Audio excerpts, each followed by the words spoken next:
बिस्मिल्लाहिर्रहमानिर्रहीम। आज का जो हमारा लेक्चर है इसके अंदर हम लोग जो टॉपिक्स कवर करेंगे उसमें पहला टॉपिक है अर्ली बाइंडिंग और सेकंड टॉपिक है हमारा लेट बाइंडिंग। और इन दोनों टॉपिक्स को एक्सप्लेन करने के लिए हम लोग एक एग्जांपल करेंगे। आपकी बुक में से प्रोग्राम है 16.5। अब अर्ली बाइंडिंग का टॉपिक जो है आप लोग ऑलरेडी जो है चैप्टर नंबर 9 के अंदर पढ़ चुके हैं।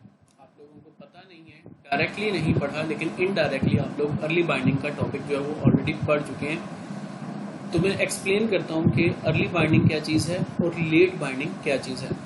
ठीक है, मैं पहले बेसिक डेफिनेशन जो है वो करता हूँ और उसके बाद मैं आप लोगों को बताऊंगा कि कहाँ पर आप लोगों ने अर्ली बाइंडिंग पढ़ा है चैप्टर नंबर 9 के अंदर। The assignment of the types to the variables and the expressions at the compilation time is known as early binding. It is also called static binding.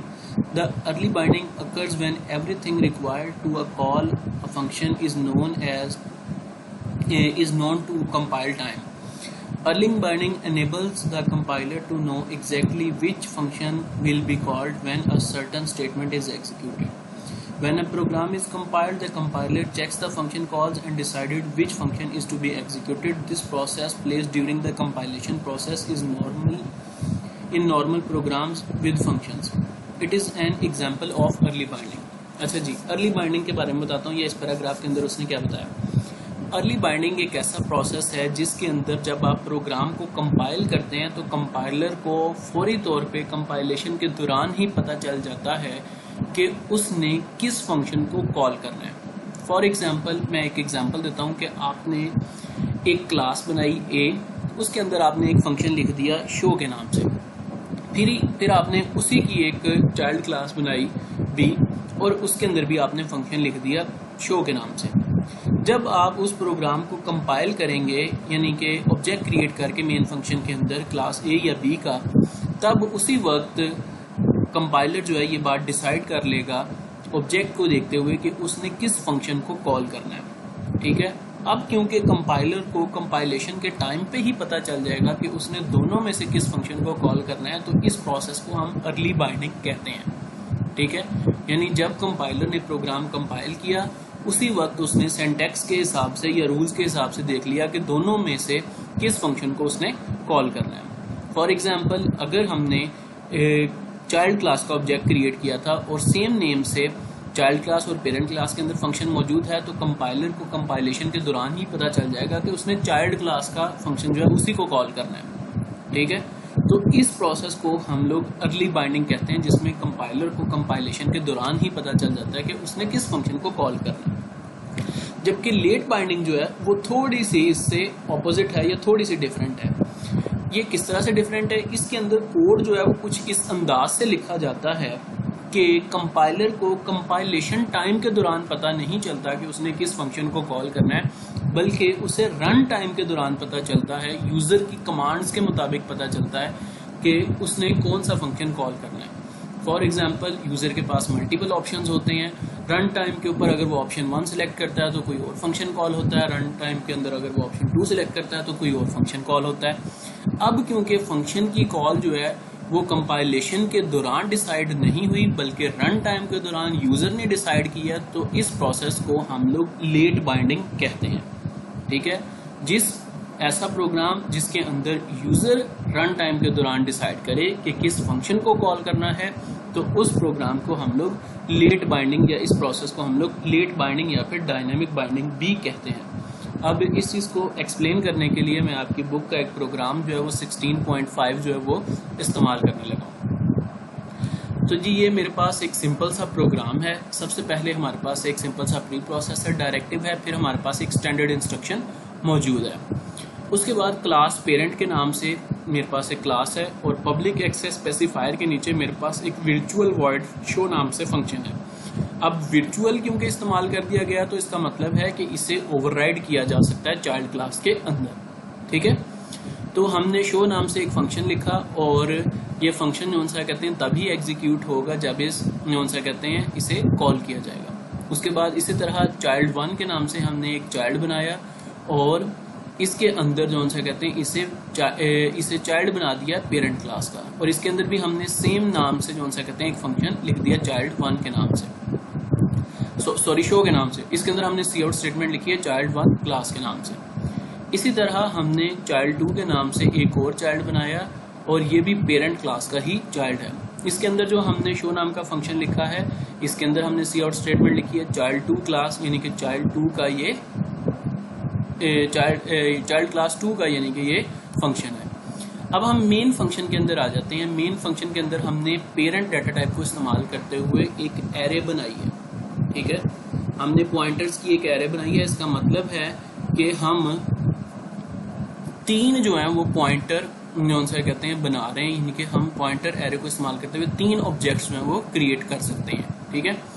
उसके बाद हमने इंटीजर डाटा टाइप को इस्तेमाल करते हुए एक वेरिएबल आई बनाया। ये वेरिएबल आई हमने किस चीज़ के लिए बनाया? ये वेरिएबल आई हमने बनाया हम अपनी लूप को कंट्रोल करेंगे, क्योंकि हमने यहाँ पर पॉइंटर्स की एक एरे बनाई है, तो इसीलिए हम यहाँ पर 3 ऑब्जेक्ट्स जो हैं वो क्रिएट कर सकते हैं। फिर हमने यहाँ पर लिखी एक cout statement, enter 1 for parent, 2 for child1 and 3 for child2।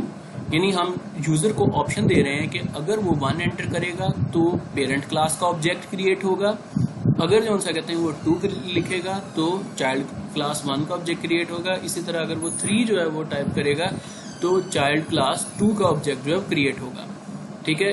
अब क्योंकि हम रन टाइम के ऊपर ऑब्जेक्ट्स क्रिएट कर रहे हैं, यानी यूजर के हाथ में है कि वो कौन सा ऑब्जेक्ट क्रिएट करना चाहता है, तो इसे हम लेट बाइंडिंग कहते हैं। उसके बाद हमने फॉर लूप लिखी और यहाँ पर सी आउट स्टेटमेंट में लिखा हु ऑब्जेक्ट टू क्रिएट, यानी यूजर कौन सा ऑब्जेक्ट क्रिएट करना चाहता है। अगर वो 1 एंटर करेगा तो ऑप नाम के अंदर 1 आ जाएगा। यहाँ पर हम इफ स्टेटमेंट के अंदर लिख रहे हैं ptr1, ठीक है। उसके बाद न्यू पेरेंट, यानी कि अगर ऑप्शन यूजर जो 1 एंटर करता है तो इसके रिस्पॉन्स में हमारे पास पेरेंट क्लास का एक ऑब्जेक्ट क्रिएट होगा। अगर वो 2 एंटर करता है तो हमारे पास child1 का एंड इसी तरह क्रिएट हो जाएगा, और अगर वो 3 एंटर करता है तो हमारे पास चाइल्ड क्लास 2 का जो सा कहते हैं वो ऑब्जेक्ट क्रिएट हो जाएगा। अब यहाँ पर ऑब्जेक्ट की क्रिएशन जो है वो मुकम्मल तौर पे यूजर के हाथ में है। हमने प्री डिफाइन जो सा नहीं लिखा हुआ, जबकि पिछले जितने भी प्रोग्राम्स थे उसके अंदर हम लोग ऑब्जेक्ट क्रिएट कर देते थे।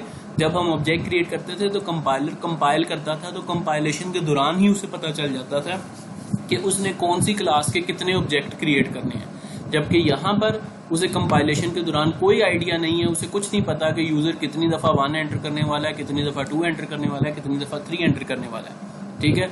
अब क्योंकि कंपाइलर को कुछ भी इंफॉर्मेशन नहीं है तो इसलिए इस प्रोसेस को हम लोग लेट बाइंडिंग कहते हैं। फिर यहाँ पर हम दोबारा से एक फॉर लूप इस्तेमाल कर रहे हैं।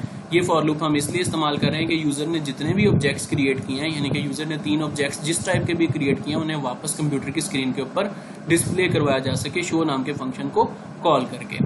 तो अब हम इसे रन करके चेक करते हैं। पहले हम इसे कंपाइल कर लेते हैं, किसी किस्म का कोई भी एरर मौजूद नहीं है।